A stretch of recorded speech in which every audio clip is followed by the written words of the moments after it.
ಪಕ್ಷದ ರಾಷ್ಟ್ರೀಯ ಕಚೇರಿಯಲ್ಲಿ ನಡೆದ ಸ್ವತಂತ್ರ ದಿನಾಚರಣೆ ವೇಳೆ ವಂದೇ ಮಾತರಂ ಗೀತೆಗೆ ಅಗೌರವ ತೋರಿಸಲಾಗಿದೆ ಎಂದು ಆರೋಪಿಸಿ ಬಿಜೆಪಿ ಯುವ ಮೋರ್ಚಾ ರಾಯಚೂರು ಜಿಲ್ಲಾ ಘಟಕದ ನೇತೃತ್ವದಲ್ಲಿ ನಗರದ ಡಾಕ್ಟರ್ ಬಿ.ಆರ್. ಅಂಬೇಡ್ಕರ್ ವೃತ್ತದಲ್ಲಿ ಭಾನುವಾರ ಸಂಜೆ ಬೃಹತ್ ಪ್ರತಿಭಟನೆ ನಡೆಯಿತು. ಪ್ರತಿಭಟನೆಯಲ್ಲಿ ಬಿಜೆಪಿ ಯುವ ಮೋರ್ಚಾ ಜಿಲ್ಲಾ ಅಧ್ಯಕ್ಷ ಎನ್. ವಿನಾಯಕ್ ರಾವ್ ಮಾತನಾಡಿ, ವಂದೇ ಮಾತರಂ ಕೇವಲ ಗೀತೆಯಲ್ಲ, ಅದು ದೇಶದ ಸ್ವತಂತ್ರ ಹೋರಾಟ, ದೇಶಭಕ್ತಿ ಮತ್ತು ರಾಷ್ಟ್ರೀಯ ಭಾವನೆಯ ಪ್ರತೀಕ.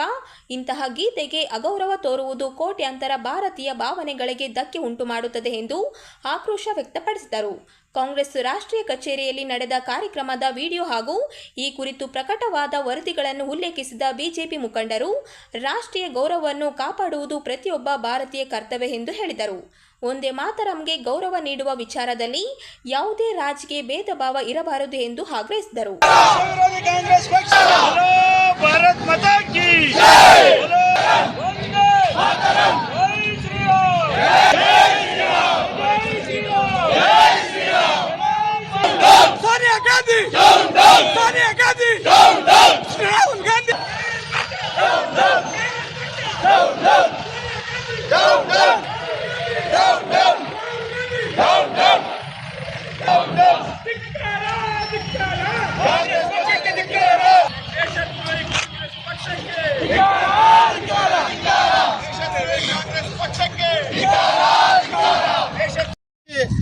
ಹೇಳುತ್ತದೆ. ಅದರ ಸಲುವಾಗಿ ಮೊಹಮ್ಮದ್ ಅಲಿ ಜಿನ್ನಾ ಅವರು ಅದನ್ನು ವಿರೋಧ ವ್ಯಕ್ತಪಡಿಸುತ್ತಾರೆ. ಅದೇ ವರ್ಷದಂದು 1937ರಲ್ಲಿ ಕಾಂಗ್ರೆಸ್ ಕಮಿಟಿ ಒಂದು ರೆಸೊಲ್ಯೂಷನ್ ಪಾಸ್ ಮಾಡುತ್ತೆ. ವಂದೇ ಮಾತರಂ ಹಾಡು 2 ಸ್ಟ್ಯಾಂಜಾ ಆಡಬೇಕು, ಉಳುಕಿದ್ದು ಆಡಬಾರದು ಅಂತ ಒಂದು ರೆಸೊಲ್ಯೂಷನ್ ಪಾಸ್ ಮಾಡುತ್ತೆ. ಆದರೆ ನಿನ್ನೆ ಕೆಂಪೇಕೋಟೆಯಲ್ಲಿ 80ನೇ ಸ್ವತಂತ್ರೋತ್ಸವ ದಿನದ ಅಂಗವಾಗಿ ನಮ್ಮ ದೇಶದ ಹೆಮ್ಮೆಯ ಪ್ರಧಾನಮಂತ್ರಿ ನರೇಂದ್ರ ಮೋದಿಜಿ ಅವರು ವಂದೇ ಮಾತರಂ ಪೂರ್ತಿ ಹಾಡನ್ನು ಆಡಿಸಿದ ನಂತರ ಧ್ವಜಾರೋಹಣವನ್ನು ಮಾಡಿದರು. ಇಲ್ಲೇ ಅರ್ಥ ಆಗುತ್ತೆ ದೇಶಭಕ್ತಿ ಕಾಂಗ್ರೆಸ್ ಪಕ್ಷಕ್ಕಿದೆಯೋ ಯಾ ಭಾರತೀಯ ಜನತಾ ಪಕ್ಷಕ್ಕಿದೆಯೋ ಅಂತ. ಭಾರತೀಯ ಜನತಾ ಪಾರ್ಟಿ ಯಾವಾಗಲೂ ಹೇಳೋದು ಒಂದೇ, ದೇಶ ಮೊದಲು, ನಂತರ ಪಕ್ಷ, ತದನಂತರ ವ್ಯಕ್ತಿ ಅಂತ. ಆದರೆ ಕಾಂಗ್ರೆಸ್ ಪಕ್ಷ ಸ್ವಾರ್ಥ ಮೊದಲು, ಓಲೈಕ ರಾಜಕೀಯ ಮೊದಲು, ಕೊನೆಗೆ ದೇಶ ಅಂತ ಹೇಳುತ್ತದೆ. ಇಡೀ ದೇಶ ವಂದೇ ಮಾತರಂ ಹಾಡು ಯಾವುದೇ ಪಕ್ಷಕ್ಕೆ ಸಂಬಂಧಪಟ್ಟಿದ್ದಲ್ಲ, ಯಾವುದೇ ಧರ್ಮಕ್ಕೆ ಸಂಬಂಧಪಟ್ಟಿದ್ದಲ್ಲ.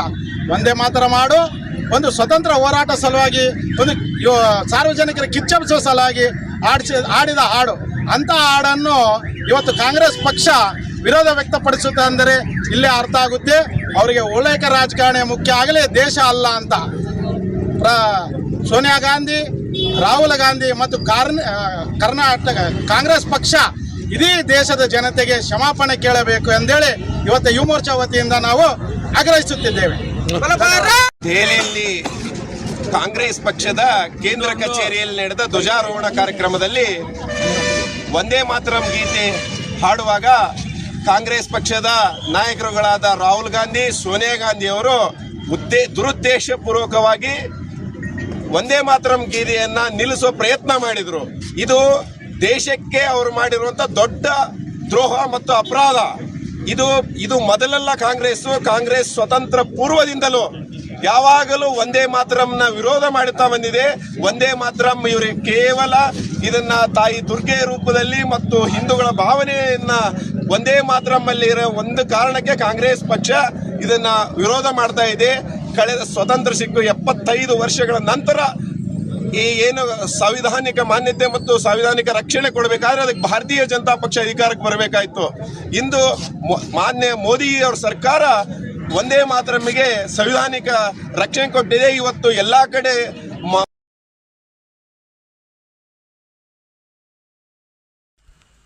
ರಾಯಚೂರು ತಾಲೂಕಿನ ಯರ್ಮರ್ಸ್ ಬಳಿ ಇರುವ ವೈಟಿಪಿಎಸ್ ಯರ್ಮರ್ಸ್ ಥರ್ಮಲ್ ಪವರ್ ಸ್ಟೇಷನ್ನಲ್ಲಿ ವಿದ್ಯುತ್ ಅವಘಡ ಸಂಭವಿಸಿದ್ದು ಎಲೆಕ್ಟ್ರಿಷಿಯನ್ ಸಿಬ್ಬಂದಿಯೊಬ್ಬರು ಗಾಯಗೊಂಡಿದ್ದಾರೆ. ವೈಟಿಪಿಎಸ್ನ ಪ್ಲಾಂಟ್ನ ಸ್ವಿಚ್ ರೂಮ್ನಲ್ಲಿ ಸಿಬ್ಬಂದಿ ಕಾರ್ಯನಿರ್ವಹಿಸುತ್ತಿದ್ದ ವೇಳೆ ಏಕಾಏಕಿ ಫ್ಲಾಶ್ ಓವರ್ ಸಂಭವಿಸಿದೆ ಎನ್ನಲಾಗಿದೆ. ಅವಘಡದಿಂದ ಸಿಬ್ಬಂದಿಯ ಕೈ ಹಾಗೂ ಮುಖಕ್ಕೆ ಸುಟ್ಟು ಗಾಯಗಳಾಗಿವೆ. ಗಾಯಗೊಂಡಿರುವವರನ್ನು ಶ್ರೀರಾಮ್ ರೆಡ್ಡಿ 38 ಎಂದು ಗುರುತಿಸಲಾಗಿದೆ. ಘಟನೆಯ ವೇಳೆ ಫ್ಲಾಶ್ ಓವರ್ ಸಂಭವಿಸಿದರೂ ಅದೃಷ್ಟವಶಾತ್ ಭಾರೀ ಅನಾಹುತ ಅನಾಹುತ ತಪ್ಪಿದೆ ಎಂದು ತಿಳಿದು ಬಂದಿದೆ. ವಿದ್ಯುತ್ ಉಪಕರಣದಲ್ಲಿ ಕಾರ್ಯನಿರ್ವಹಿಸುತ್ತಿದ್ದ ಸಂದರ್ಭದಲ್ಲಿ ಈ ಅವಘಡ ಸಂಭವಿಸಿದ್ದು ಸ್ಥಳದಲ್ಲಿದ್ದ ಇತರ ಸಿಬ್ಬಂದಿಯಲ್ಲಿ ಆತಂಕ ಮೂಡಿಸಿದೆ. ಗಾಯಗೊಂಡ ಶ್ರೀರಾಮ್ ರೆಡ್ಡಿ ಅವರನ್ನು ತಕ್ಷಣವೇ ರಾಯಚೂರು ನಗರದ ಖಾಸಗಿ ಆಸ್ಪತ್ರೆಗೆ ದಾಖಲಿಸಲಾಗಿದ್ದು ಚಿಕಿತ್ಸೆ ನೀಡಲಾಗುತ್ತಿದೆ. ಘಟನೆಯ ಕುರಿತು YTPS ಅಧಿಕಾರಿಗಳು ಹಾಗೂ ಸಂಬಂಧಿಸಿದ ಸಿಬ್ಬಂದಿಯಿಂದ ಮಾಹಿತಿ ಕಲೆ ಹಾಕಲಾಗುತ್ತಿದ್ದು ಅವಘಡಕ್ಕೆ ನಿಖರ ಕಾರಣವೇನು ಎಂಬುದರ ಕುರಿತು ಪರಿಶೀಲನೆ ನಡೆಯುತ್ತಿದೆ.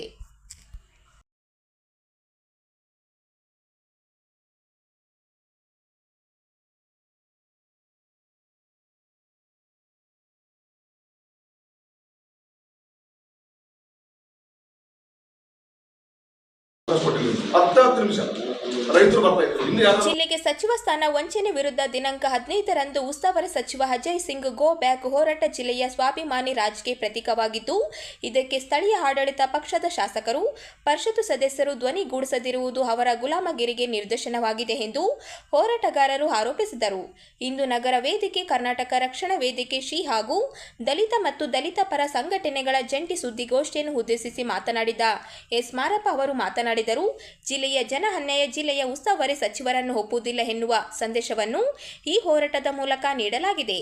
2023ರಲ್ಲಿ ಇದೇ ರೀತಿಯ ಜಿಲ್ಲಾ ಉಸ್ತುವಾರಿ ಮಂತ್ರಿಗಿರಿಗಾಗಿ ಹೋರಾಟ ನಡೆಸಲಾಗಿತ್ತು. ಅಂದು ಏಮ್ಸ್ ಬೆಂಬಲಿಸುವ ಹೇಳಿಕೆ ಮೂಲಕ ಹೋರಾಟ ದಾರಿ ತಪ್ಪಿಸಲಾಗಿತ್ತು. ಜಿಲ್ಲೆಗೆ ಸಚಿವ ಸ್ಥಾನ ದೊರೆಯದಿದ್ದರೂ ಆಡಳಿತ ರೂಢಿ ಶಾಸಕರು, ವಿಧಾನ ಪರಿಷತ್ತು ಸದಸ್ಯರು ಏಕೆ ಇದನ್ನು ಪ್ರಶ್ನಿಸುತ್ತಿಲ್ಲ? ನಿನ್ನೆಯ ಹೋರಾಟದ ಮಹತ್ವ ಈ ರಾಜಕಾರಣಿಗಳಿಗೆ ಅರ್ಥವಾಗದಿದ್ದರೆ ಇವರು ಜಿಲ್ಲೆಯ ರಾಜಕೀಯ ಮಾಡಲು ಅನರ್ಹರು. ಮೊನ್ನೆ 2 days ಬ್ಯಾಕ್ ಗುಲ್ಬರ್ಗದಲ್ಲಿ ಒಂದು ನಮ್ಮ ಹೈದರಾಬಾದ್ ಕರ್ನಾಟಕ ಒಂದು ಸಭೆ ನಡೆದಿದೆ. ಅಲ್ಲಿ ಕೂಡ ನಮ್ಮ ಬಸವರಾಜ ಕಳಸ ಬೇರೆಯವರು ಬಂದಿದ್ದಾರೆ. ನಿಮ್ಗೆ ಸರಿ ಅನ್ಸದೇನ್ರಿ? ಮೂರು ರೆಪ್ರೆಸೆಂಟೇಷನ್ ಸರಿ ಅನ್ಸದೆ ರಾಯಚೂರು ಹಿಂಗೆ ಅನ್ಯಾಯ ಮಾಡಿದ್ರೆ ಇಲ್ಲ ಸರಿ ಇಲ್ಲ, ನಮ್ಗೆ ಅನ್ಸಲ್ಲ. ಬಟ್ ನೀವು ನಿಮ್ಮ ಕೂಗು ಇನ್ನೂ ಜಾಸ್ತಿ ಇರಲಿ. ನಿಮ್ಮ ಜಿಲ್ಲೆಯವರು ಮಾತಾಡಿದ್ರಿ, ನಾವು ಅಂತೀವಿ ಬಿಡಿ, ನಿಮ್ಮ ಜಿಲ್ಲೆಯವರು ಜಾಸ್ತಿ ಮಾತಾಡಿ. ಒಟ್ಟಿನ ಸರ್ ಇದು ನಮ್ಗೆ ತಿಳಿದ ಮಟ್ಟಿಗೆ ಇಲ್ಲಿನ ರಾಜಕಾರಣ, ರಾಯಚೂರು ರಾಜಕಾರಣ ಇದು ಗುಲಾಮ ರಾಜಕಾರಣ, ಬ್ರೋಕರ್ ರಾಜಕಾರಣ. ನಾನು ಓಪನ್ ಆಗಿ ಯಾರು ರಿಪ್ಲೈ ಮಾಡ್ಬೇಕಾದ್ರೆ ಅವ್ರಿಗೆ ಯಾವ್ದಾದ್ರು ಗಟ್ಸ್ ಇದ್ರೆ MLA ನಮ್ಮ ಹತ್ರ ಮಾತಾಡಿ. ನಿಮ್ದು ಬ್ರೋಕರ್ ರಾಜಕಾರಣನೇ, ನಿಮ್ಗೆ ಬರಂಗಲ್ಲ. ಬೇರೆ ಜಿಲ್ಲೆಗಳು ಮಾಡ್ತಕ್ಕಂಥದ್ದು ಕಿತ್ಕೊಂಡು ಬರ್ತಕ್ಕಂಥದ್ದಲ್ಲ, ಎಲ್ಲಿಂದ ಅವ್ರು ಕಿತ್ಕೊಂಡು ಬರ್ತಕ್ಕಂಥ ಆ ರಾಜಕಾರಣ ನಿಮ್ಗೆ ಬರಂಗಿಲ್ಲ. ಎಷ್ಟಿದ್ರು ಕೂಡ ಕೈ ಚಾಚ್ತಾರೆ. ನೀವು ಗುಲ್ಬರ್ಗ ಹತ್ರ ಒಬ್ಬ ಕೈ ಚಾಚ್ತಾರೆ, ಇನ್ನೊಬ್ಬರ ಹತ್ರ ಮತ್ತೊಬ್ಬರು ಕೈ ಚಾಚ್ತಾರೆ. ಕೈ ಚಾಚ್ತಕ್ಕಂಥ ರಾಜಕಾರಣ ನಿಮ್ಗೆ, ಅದಕ್ಕೆ ನಮ್ಗೆ ಏನು ಸಿಗಲ್ಲ. ಈ ದಿನ ನಾವು ಡಿಕ್ಲೇರ್ ಮಾಡ್ಕೊಳ್ತೀವಿ sir. 17th September Hyderabad Karnataka ವಿಮೋಚನೆ ದಿನಾಚರಣೆ ಅಂತ ಮಾಡ್ತಾರಲ್ಲ, ಅರ್ತಿಲ ಕಾರ್ಯಕ್ರಮ ನಮ್ಮ ರಾಯಚೂರಿಗೆ ಯಾತ್ರೆಗೆ ಎಲ್ಲಿ ನಮ್ಗೆ ಎಲ್ಲಿ ವಿಮೋಚನೆ? ನೀವು ಒಂದೊಂದು ಡಿಸ್ಟ್ರಿಕ್ಟ್ಗೆ ಇಬ್ರಿಬ್ರು ಮೂರು ಮಾಡ್ಕೊಂಡಂತವ್ರು ನಿಮ್ಗೆ ಸಿಕ್ಕಿರ್ಬೇಕು. ಅದು ನಮ್ಗೆ ಸಿಗ್ತದು. ನಾವು ಅಡ್ವಾನ್ಸ್ ಆಗಿ ಹೇಳ್ತೀವಿ, ಈ MLAಗಳು ನೀವು ಅವತ್ತಿನ ಏನಾದ್ರು ಕಾರ್ಯಕ್ರಮ ಮಾಡಿದ್ರೆ ನಾವು ಅವತ್ತು ಕೂಡ ನಾವು ಕಾರ್ಯಕ್ರಮ ಮಾಡ್ಬೋದು ಅಂದ್ರೆ ದೊಡ್ಡ ಮಟ್ಟದಲ್ಲಿ ಮಾಡ್ತೀವಿ. ಬಹಳ ಶಾರ್ಟ್ ಪೀರಿಯಡ್ ನಲ್ಲಿ ಅಷ್ಟು ದೊಡ್ಡ ಮಟ್ಟ ಮಾಡಕ್ಕೆ ಆಗದೇ ಇರ್ಬೋದು. ಆದ್ರೆ ಜನ ಕೇಳಿದಾರೆ, ಜನರಿಗೆ ಎಲ್ಲರಿಗೂ ಇಷ್ಟ ಇದೆ. ಎಲ್ಲರಿಗೂ ಇಷ್ಟ ಇದೆ. ನಮ್ಗೆ ಬಹಳ ಮಂದಿ ಫೋನ್ ಮಾಡಿದ್ದಾರೆ. ಪೊಲೀಸರಿಗೆ ಇಷ್ಟ ಇದೆ. ಒಳಗಡೆ ನಾವು ನಮ್ಮನ್ನ ಅರೆಸ್ಟ್ ಮಾಡೋದು ಪೊಲೀಸರಿಗೆ ಇಷ್ಟ ಇದೆ.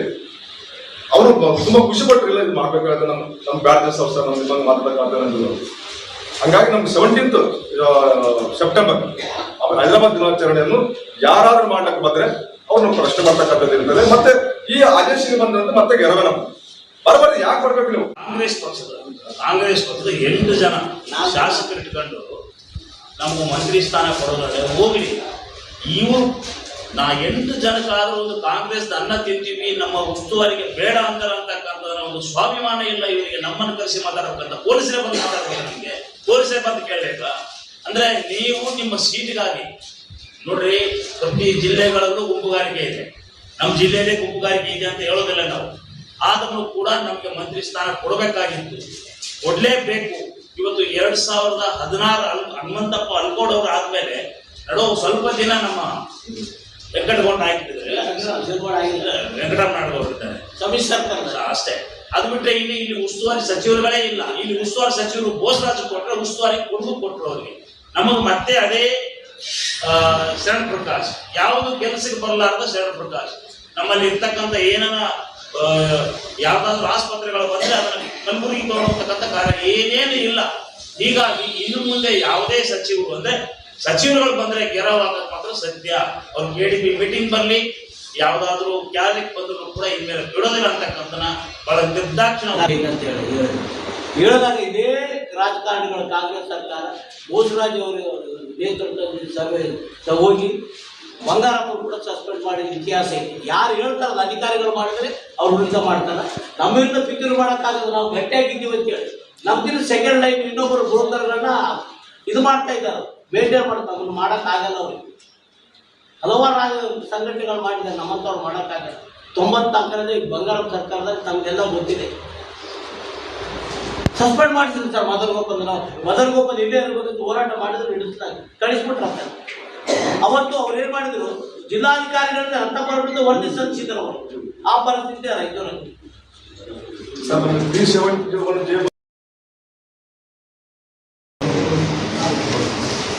ಖ್ಯಾತ ಸಾಹಿತಿ ನಾಡೋಜ ದಿ ಡಾಕ್ಟರ್ ಶಾಂತರಸ ಅವರ ಸಣ್ಣ ಗೌಡಸಾನಿ ಕಾದಂಬರಿ ಆಧಾರಿತ ನಾಟಕ ದಿನಾಂಕ 18ರಂದು ನಗರದ ರಂಗಮಂದಿರದಲ್ಲಿ ಪ್ರದರ್ಶಿಸಲಾಗುತ್ತದೆ ಎಂದು ಮುಖಾಮುಖಿ ಸಂಸ್ಥೆಯ ಅಧ್ಯಕ್ಷರಾದ ವೇಣುಗೋಪಾಲ್ ಹೇಳಿದರು.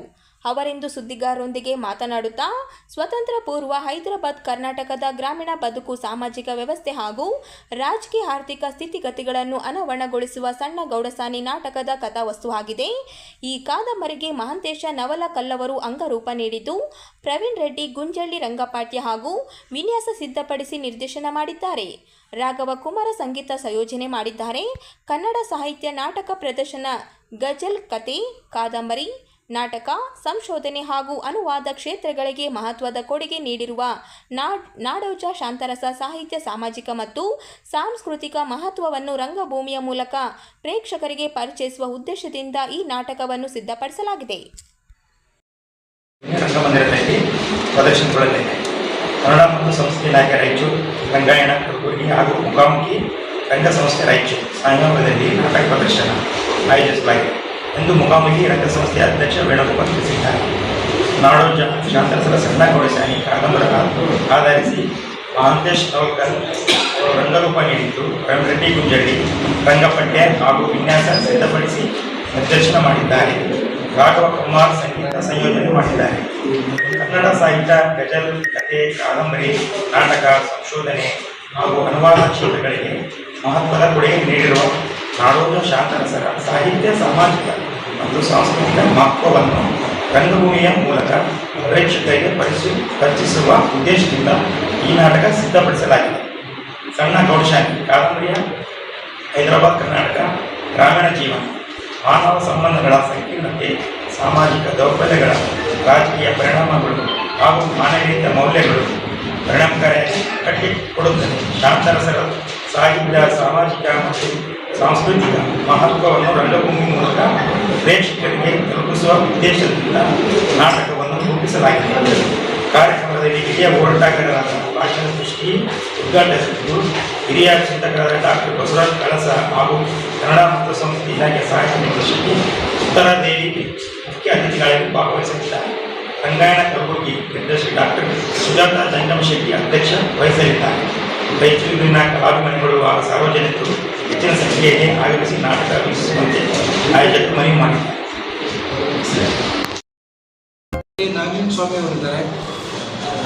ಗುತ್ತಿಗೆ ಪದ್ಧತಿ ರದ್ದುಪಡಿಸಿ ಎಲ್ಲ ಕಾರ್ಮಿಕರಿಗೆ ನೇರ ಪಾವತಿ ಜಾರಿಗೊಳಿಸಬೇಕು. ಪರಿಷ್ಕೃತ ಕನಿಷ್ಠ ವೇತನ ಪಾವತಿಸಲು ಆಗ್ರಹಿಸಿ ಆಗಸ್ಟ್ 20ರಂದು ಬೆಂಗಳೂರಿನ ಫ್ರೀಡಂ ಪಾರ್ಕ್ನಲ್ಲಿ ಎಐಸಿಸಿಟಿಯುನಿಂದ ರಾಜ್ಯ ಮಟ್ಟದ ಬೃಹತ್ ಪ್ರತಿಭಟನೆ ನಡೆಸಲಾಗುತ್ತದೆ ಎಂದು ಎಐಸಿಸಿಟಿಯು ರಾಜ್ಯ ಪ್ರಧಾನ ಕಾರ್ಯದರ್ಶಿಗಳಾದ ಮೈತ್ರೇರಿ ಕೃಷ್ಣನ್ ಹೇಳಿದರು. ಅವರಿಂದು ಸುದ್ದಿಗಾರರೊಂದಿಗೆ ಮಾತನಾಡುತ್ತಾ, ರಾಜ್ಯ ಸರ್ಕಾರ ಈಗಾಗಲೇ ಗುತ್ತಿಗೆ ಆಧಾರಿತ ಕಾರ್ಮಿಕ ಕನಿಷ್ಠ ವೇತನ ಪರಿಷ್ಕರಿಸಿ ಆದೇಶಿಸಿದರು. ಇದು ಅನೇಕ ಇಲಾಖೆಗಳ ಗುತ್ತಿಗೆ ಆಧಾರಿತ ಕಾರ್ಮಿಕರಿಗೆ ದೊರೆಯುತ್ತಿಲ್ಲ. ಕಾರ್ಮಿಕರ ಶ್ರಮವನ್ನು ಶೋಷಿಸುವ ಗುತ್ತಿಗೆ, ಹೊರ ಗುತ್ತಿಗೆ, ತಾತ್ಕಾಲಿಕ ಹಾಗೂ ದಿನಗೂಲಿ ಪದ್ಧತಿಗಳನ್ನು ರದ್ದುಪಡಿಸಿ ಎಲ್ಲ ಕಾರ್ಮಿಕರನ್ನು ಕ್ರಮಬದ್ಧಗೊಳಿಸಿ ನೇರ ಪಾವತಿ ವ್ಯವಸ್ಥೆಯನ್ನು ಜಾರಿಗೊಳಿಸಬೇಕು. ಪ್ರತಿಯೊಬ್ಬ ಕಾರ್ಮಿಕರಿಗೂ ಪರಿಷ್ಕೃತ ಕನಿಷ್ಠ ವೇತನ ಪಾವತಿಸಬೇಕು ಸೇರಿದಂತೆ ವಿವಿಧ ಬೇಡಿಕೆಗಳ ಈಡೇರಿಕೆಗೆ ಆಗ್ರಹಿಸಿ ವಿಧಾನಸಭಾ ಆದೇಶದ ಸಂದರ್ಭದಲ್ಲಿ ಕಾರ್ಮಿಕ ಹಕ್ಕೊತ್ತಾಯಗಳನ್ನು ಸರ್ಕಾರದ ಮುಂದಿಡಲು ಒತ್ತಾಯಿಸಿ ಆಗಸ್ಟ್ 20 ಪ್ರತಿಭಟನೆ ನಡೆಸಲಾಗುತ್ತದೆ. ಎಐಸಿಸಿಟಿ ವತಿಯಿಂದ ನಾವು ರಾಜ್ಯ ಮಟ್ಟದ ಹೋರಾಟ ಮಾಡ್ತಾ ಇರೋದು ಬೆಂಗಳೂರಿನ ಫ್ರೀಡಂ ಪಾರ್ಕಲ್ಲಿ. ಮುಖ್ಯವಾಗಿ ನಮ್ಮ ಒತ್ತಾಯಗಳು ಏನಿದೆ ಅಂದರೆ, ಮೊದಲನೇದಾಗಿ ಗುತ್ತಿಗೆ ಪದ್ಧತಿ ರದ್ದಾಗಬೇಕು. ಹಲವಾರು ವರ್ಷಗಳಿಂದ ನಾವು ಹೋರಾಟ ಮಾಡ್ಕೊಂಡು ಬಂದಿರೋದು ಈ ಗುತ್ತಿಗೆ ಪದ್ಧತಿ ಏನಿದೆಯೋ ಅದು ಸರ್ಕಾರದಲ್ಲಿರ್ಬೋದು, ಪಬ್ಲಿಕ್ ಸೆಕ್ಟರಲ್ಲಿ ಇರ್ಬೋದು, ಖಾಸಗಿ ವಲಯದಲ್ಲಿ ಇರ್ಬೋದು. ಗುತ್ತಿಗೆ ಪದ್ಧತಿ ಜೀತ ಪದ್ಧತಿಯ ಹೊಸ ಹೆಸರು ಅಷ್ಟೇ. ಸುಪ್ರೀಂ ಕೋರ್ಟೇ ಹೇಳಿದೆ, ಗುತ್ತಿಗೆ ಪದ್ಧತಿ ಜೀತ ಪದ್ಧತಿಯ ಹೊಸ ಹೆಸರು. ಇದು ಒಂದು ನೆಪ ಅಷ್ಟೇ. ಕಾರ್ಮಿಕರ ಅವ್ರು ಬರಬೇಕಾಗಿರೋ ಹಕ್ಕುಗಳನ್ನ ಕಿತ್ಕೊಳ್ಳೋದು ಒಂದು ನೆಪ. ಇದು ಯಾವುದೇ ಕಾರಣಕ್ಕೆ ಒಪ್ಕೊಳ್ಳೋಕ್ಕಾಗಲ್ಲ ಅಂತ ಹೇಳಿರೋದು. ನಾವು ಏನು ಮುಂದೆ ಇಡ್ತಾ ಇದ್ದೀವಿ ಅಂದರೆ, ಸರ್ಕಾರದಲ್ಲಿ ಮತ್ತೆ ಪಬ್ಲಿಕ್ ಸೆಕ್ಟರಲ್ಲಿ, ಪ್ರೈವೇಟ್ ಸೆಕ್ಟರಲ್ಲಿ ಗುತ್ತಿಗೆ ಪದ್ಧತಿ ಪೂರ್ತಿ ನಿರ್ಮೂಲನೆ ಆಗ್ಬೇಕು. ಮೊದಲನೇದಾಗಿ ಎಲ್ಲರೂ ನೇರ ಪಾವತಿಗೆ ಬರಬೇಕು, ಕಾಯಂ ಆಗಬೇಕು, ಅವ್ರಿಗೆ ಘನತೆಯಾದ ಸಂಬಳ, ಕೆಲಸದ ವಾತಾವರಣ ಸಿಗಬೇಕು ಅಂತ ನಮ್ಮ ಮೊದಲನೇದಾಗಿರೋ ಒತ್ತಾಯ. ಇದು ಒಂದು ಕಡೆ ಕಾರ್ಮಿಕರಿಗೆ ಶೋಷಣೆ ಆಗ್ತಾ ಇದೆ ಅಂದ್ರೆ, ಇನ್ನೊಂದು ಕಡೆ ಗುತ್ತಿಗೆ ಪದ್ಧತಿಯಲ್ಲಿ ಯಾವ ತರಹದ ಒಂದು ಕರಪ್ಷನ್, ಯಾವ ತರಹದ ಒಂದು ಭ್ರಷ್ಟಾಚಾರ ಇದೆ ಅಂತ ನಾವು ಎಲ್ಲರೂ ನೋಡ್ತಾ ಇದ್ದೀವಿ. ಅದಕ್ಕೆ ಈ ಗುತ್ತಿಗೆ ಪದ್ಧತಿ ಸಂಪೂರ್ಣವಾಗಿ ಹೋಗಿ ಎಲ್ಲರೂ ಕಾಯಂ ಆಗ್ಬೇಕು.